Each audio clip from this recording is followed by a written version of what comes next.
1-2 महीने के बाद जब आप थोड़ी तैयारी कर लेते हैं तो कोशिश करना चाहिए आपको कि प्रत्येक महीने मतलब हर 15 दिन पे एक एस्से तो लिखिए ही, ताकि क्या होगा ना कि 12 महीने या 14 महीने जितने महीने भी आपकी तैयारी चल रही है उसमें आपने 28, 30, 24 जितने भी एस्से लिख लिए और इतने आते आते आपको पता चल जाएगा कि भाई निबंध में किस तरह का आंसर लिखना चाहिए। उसी प्रकार मैं अगर बोलूं एथिक्स के भी सवालों के जो केस स्टडीज आते हैं उन केस स्टडीज का भी हमें तैयारी कर लेना चाहिए। हमें एकदम जानना चाहिए कि जैसे सवाल आएंगे ना कि आप एक शहर के डिस्ट्रिक्ट मजिस्ट्रेट हैं और 2 बच्चा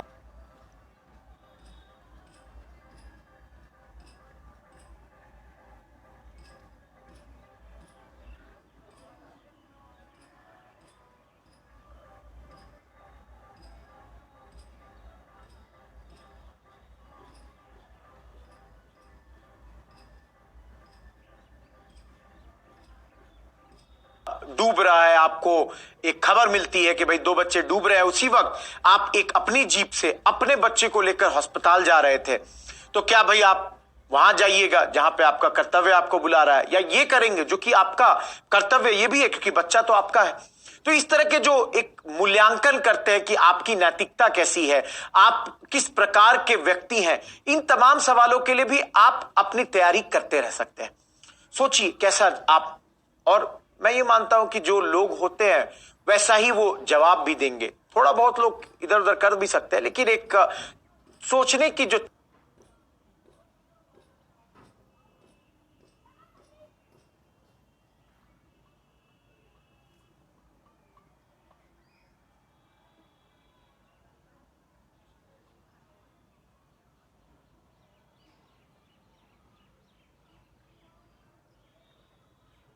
क्षमता है वो उसी प्रकार होगी जिस प्रकार के आपका व्यक्तित्व होगा। इसके अलावा जो 500 नंबर की वैकल्पिक विषय है, देखिए समझिए इसको यहां पे दोस्तों कि 48 विषय दिए गए हैं। इन 48 में आपको कोई एक विषय चुनना है और उसका 2 पेपर होता है, पेपर 1, पेपर 2। मान लीजिए मैं हिंदी साहित्य की बात कर दूं, देखिए साहित्य से जुड़े हुए कुल 23 पेपर होते हैं। हिंदी हो सकता है, तेलुगु हो सकता है, तमिल हो सकता है, मलयालम हो सकता है, कई लोग मैथिली साहित्य की ओर जा सकते हैं, मैथिली में बहुत अच्छा नंबर उठता है। तो इन 23 में कोई एक ले सकते हैं, या इनके अलावा जो 25 और वैकल्पिक विषय की सूची नंबर 1 दी गई है, जैसे मान लीजिए अगर आपको लगता है इतिहास मेरा बहुत अच्छा है, कोई सोचते नहीं मेरा भूगोल बहुत अच्छा है, कोई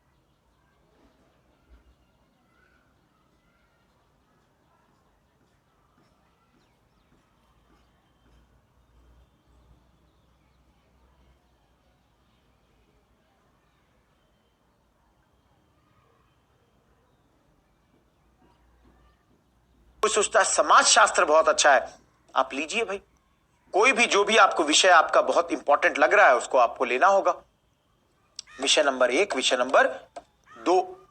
तो इसको समझिए, यहां पे कई लोग कंफ्यूज हो जाते हैं कि देखिए एक ही पेपर लेना है, 2 नहीं लेना है, उसी एक पेपर का 2 पेपर होता है। तो अगर आपने हिंदी साहित्य ले लिया तो भाई हिंदी साहित्य के 2 पेपर होंगे, अगर आपने इतिहास लिया है तो इतिहास के 2 पेपर होंगे, या भूगोल लिया है तो भूगोल के 2 पेपर होंगे। तो आपको वैकल्पिक विषय सिर्फ एक चुनना है और उस पेपर के 2 पेपर होंगे, एक पेपर, पेपर 2। और उसमें 500 नंबर में अगर आपने 300 प्लस ले आए तो मोस्ट प्रोबेबली मैं कह सकता हूं कि आप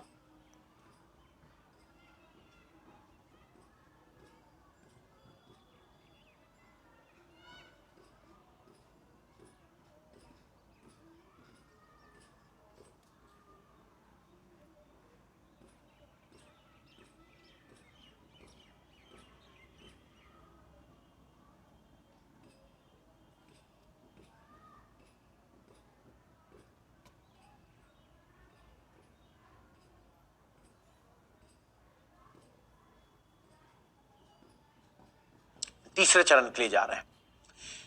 अब थोड़ा पीछे जाता हूं, ये तो हुआ एक पेपर निबंध, दूसरा जो एथिक्स हमने कहा, 2 वैकल्पिक विषय। इसके अलावा 3 पेपर और हैं जो हमने पहले कहा, ये तीनों पेपर सामान्य अध्ययन 1, 2 और 3 है। और इस सामान्य अध्ययन के जो 3 पेपर हैं अगर इनके आप सिलेबस को देखेंगे तो पेपर 1 में मुख्यतः इतिहास, भूगोल और समाजशास्त्र से जुड़े हुए सवाल पूछे जाते हैं, और इसको आपने जो प्रीलिम्स के लिए पढ़ा था उसी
को थोड़ा और एक्सपैंड करना है आपको। अब यहां पे एक सवाल बड़ा इंपॉर्टेंट आ जाता है जिसको मैंने अभी तक जवाब नहीं दिया क्योंकि मैं यहां का इंतजार कर रहा था। कई लोग ये बोलते हैं कि भाई मैं तो अभी प्रीलिम्स के लिए पढ़ रहा हूं, अभी प्रारंभिक परीक्षा के लिए पढ़ रहा हूं। कुछ लोग बोलते हैं जी नहीं, मैं अभी मुख्य परीक्षा के लिए पढ़ रहा हूं। देखिए, मेरे हिसाब से ऐसी कोई बातें नहीं होती।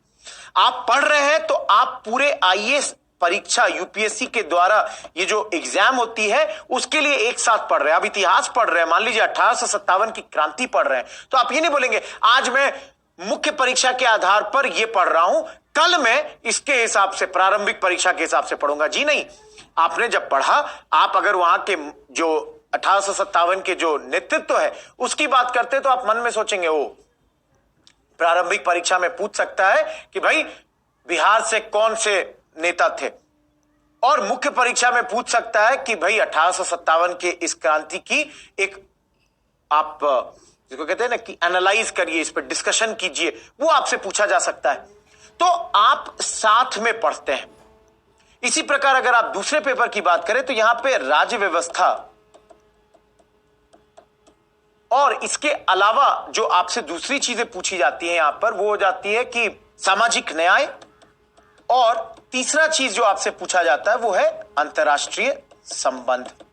तो 3 क्षेत्रों से आपसे यहां पे पेपर 2 में सवाल पूछे जाते हैं। देखिए, अंतर्राष्ट्रीय संबंध से कुछ सवाल आपके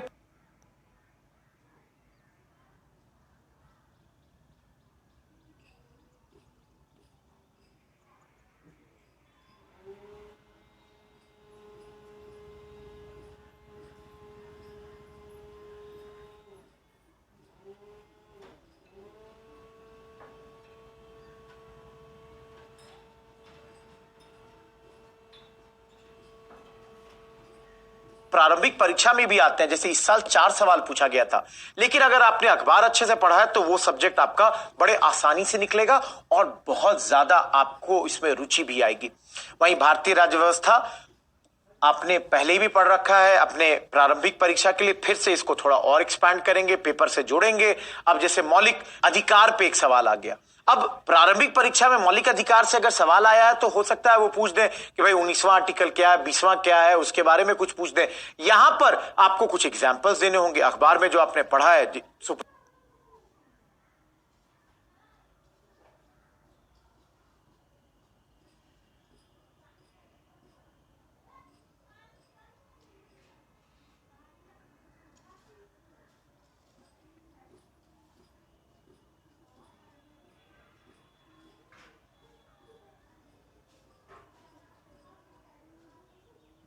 सुप्रीम कोर्ट के इतने सारे आपके जजमेंट्स आते हैं, उनके बारे में आपको लिखना पड़ सकता है, तो इन चीजों से आपको जोड़ना पड़ेगा। इसके अलावा सामाजिक न्याय भी आपको देखना होगा, सोशल जस्टिस जिसको हम लोग कहते हैं, कि भाई हमारे देश में सोसाइटी के बेहतरी के लिए सरकार ने क्या क्या कर रखा है, क्या क्या हो रहा है। जैसे एनजीओ है, एनजीओ के बारे में आपसे सवाल पूछ सकता है। तीसरा पेपर, इसमें आपसे मुख्यतः अर्थव्यवस्था, पर्यावरण, आंतरिक सुरक्षा, आपदा,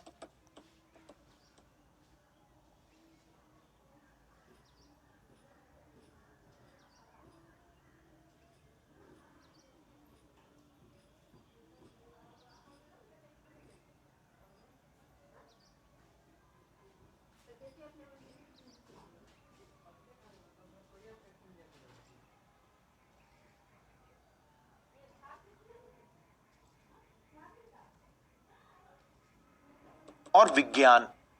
देखिए, अर्थव्यवस्था, विज्ञान, पर्यावरण, ये तीन जो पोर्शन है आपने प्रारंभिक परीक्षा के लिए भी पढ़ा है और इसी को यहां पर अब एक्सपैंड करना है और पढ़ेंगे। इसके लिए ज्यादा और डीप में जाएंगे, डेप्थ में जाएंगे।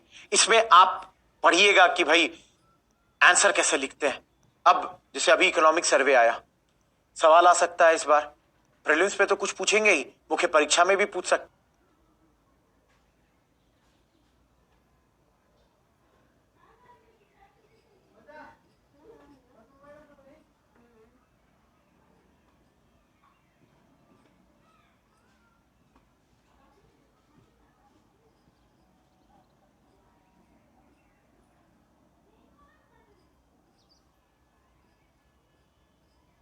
किसी भी चैप्टर का कोई भी एक कोविड, जैसे मान लीजिए कोविड से जुड़ा हुआ चैप्टर है इस बार आपकी इकोनॉमिक सर्वे में, आपसे सवाल पूछ सकता है तो कैसे लिखेंगे, क्या डेटा देंगे, क्या डायग्राम बनाएंगे, क्या मैप बना सकते हैं। किसी भी मैप जैसे भूगोल के सवाल में बना दीजिए, आपका बिल्कुल सही हो जाएगा।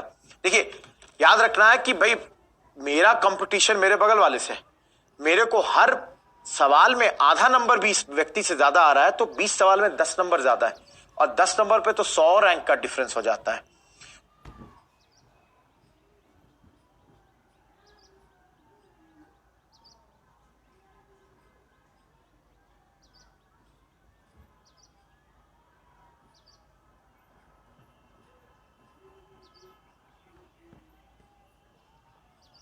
तो इस चीज को आपको ध्यान देना है। इसके अलावा दो चीजें जो जुड़ जाती हैं वो आपदा प्रबंधन और आंतरिक सुरक्षा। देखिए डिजास्टर मैनेजमेंट और इंटरनल सिक्योरिटी की बात करें तो दोनों को पढ़ने के लिए जो किताबें आपको दी जाएंगी वो मोर देन सफिशिएंट होगा, उससे ज्यादा की जरूरत नहीं होगी। इसके अलावा अगर आपने अच्छे से अखबार को पूरे साल भर पढ़ा है तो मुझे नहीं लगता कि आपको इसमें भी कोई तकलीफ होगी। ज्यादा इसमें जाना नहीं है क्योंकि अगर मैं आपदा की बात करूं तो पिछले 4-5 सालों में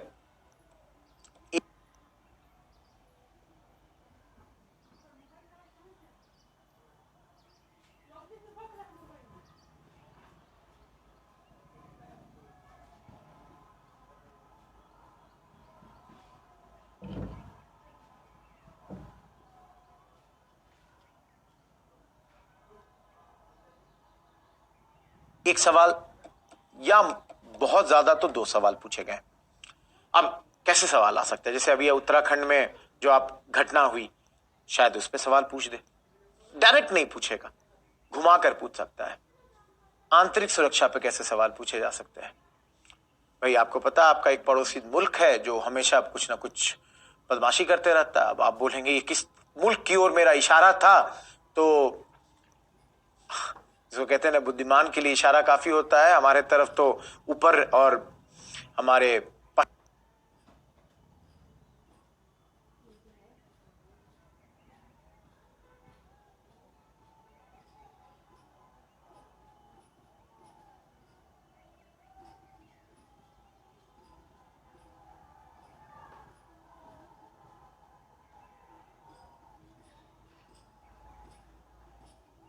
पश्चिम में दोनों तरफ एक एक ऐसे मुल्क है जो थोड़ा बहुत परेशानी हमारे लिए क्रिएट करते रहते हैं, खड़ा करते रहते हैं। तो उनसे हमारी आंतरिक सुरक्षा में क्या कहीं कुछ व्यवधान आता है, क्या कुछ दिक्कतें होती है, उनके बारे में सवाल पूछा जा सकता है। नकली नोट के बारे में सवाल पूछा जा सकता है। ड्रग्स पे सवाल आ सकता है, ड्रग ट्रैफिकिंग एक मेजर इशू है, बहुत न्यूज में था, सवाल आ सकते हैं। तो इसके लिए आपको तैयार रहना होता है। देखिए मैं अपने अनुभव के आधार पर कह सकता हूं दोस्तों कि अगर आपका मुख्य परीक्षा में अच्छे नंबर आ गए तो एक तो ये चीज है कि आप तीसरे चरण के लिए पहुंच जाएंगे, और दूसरी बड़ी बात यह है कि अगर तीसरे चरण में भी अच्छा नंबर आ गया तो बड़े ऊपर के रैंक आएंगे। और अंत में आपको पता है कि ऊपर के रैंक आप खोजते हैं ताकि आपको अच्छा पोस्ट मिल सके, अच्छा स्टेट मिल सके और वो तमाम बातें। अब आखिरी चरण जो आप लोगों को पता है, जिसको हम लोगों ने पहले ही कहा कि पर्सनालिटी टेस्ट या साक्षात्कार परीक्षण, जो मैंने पहले ही कहा था आपको। साक्षात्कार परीक्षण को समझिए 275 नंबर